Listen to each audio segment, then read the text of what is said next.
if you want to support the show, any of the shows, either this or whichever show, I'm not on right now because this is just a blanket ad for all of them, and the website, you can go to bewareofspoilers.com. In the description for any of the episodes of Beware of Spoilers, there is the option to donate. If you don't want to donate that way, you can donate directly through the website. We do have that, mwpnews.com. And if you don't want to support that way, then going to mwpnews.com will help out because we have ads there. We don't want to keep it, where there's a lot of ads. There's a few ads. But the point is we want to make it so that way, we can sustain this for the long term. If people donate, we're never going to paywall anything, I don't think, as of right now. But you know, if people start donating, we'll start doing cooler and cooler stuff. Like donations are how we get to cover stuff like Tribeca and other, film festivals. And, we may be able to bring on more people to help out. So if you want to help out the show and you want more content from us, by all means, even just going and giving us a 5-star rating on Spotify helps out a lot. But that's it. That's the only ad we'll have on the podcast ever. But here's whatever podcast you're going to be listening to.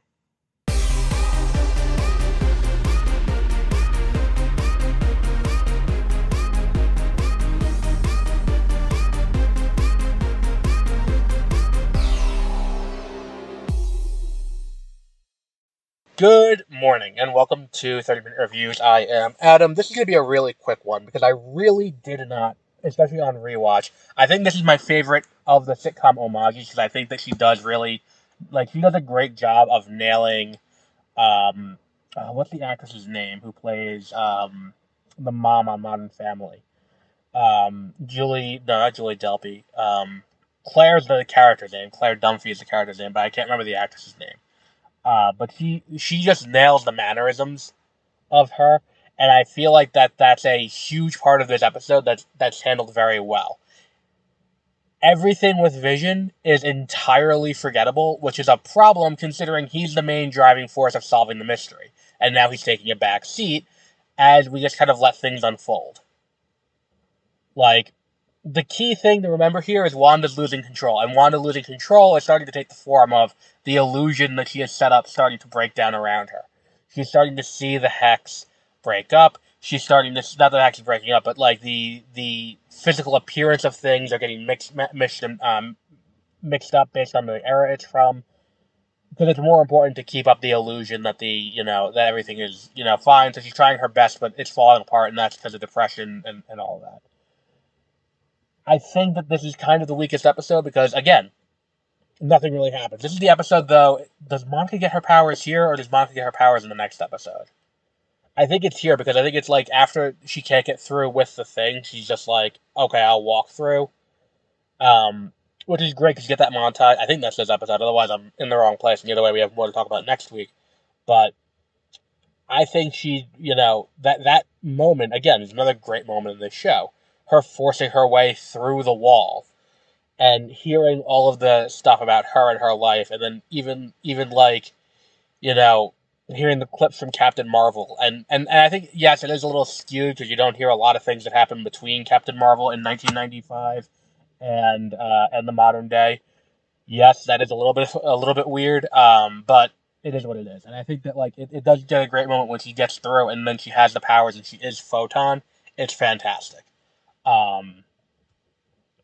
That said, I don't know if this episode, again, this one probably could have been, I think the issue is that because this is the one that's, the Halloween episode probably should have been the 2000s, and then this should have been, the 90s should have been this.